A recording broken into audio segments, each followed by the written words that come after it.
She doesn't even go here. Do you even go to this school? No. Okay, go home. You were going to talk about Mean Girls. I would have worn pink. Good, Dr. Glen, I love you for that.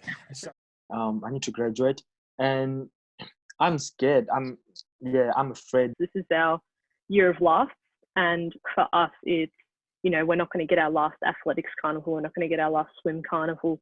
We're not going to get to go to the common room. This was meant to be our year. How are you tracking with family members? Has the dynamic changed?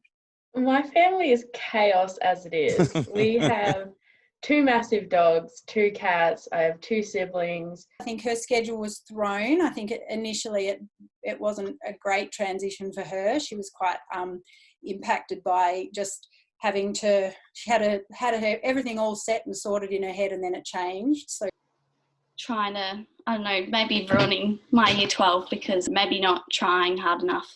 I did try a little bit of micromanaging initially. That didn't work. Trying to do Microsoft Teams calls with my teachers whilst I have a dog barking and my brother talking to his teacher. But surprisingly, even though it is really chaotic, there hasn't been as many arguments.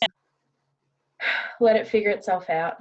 You're always going to be awesome. It's just a matter of getting through. The message was, we will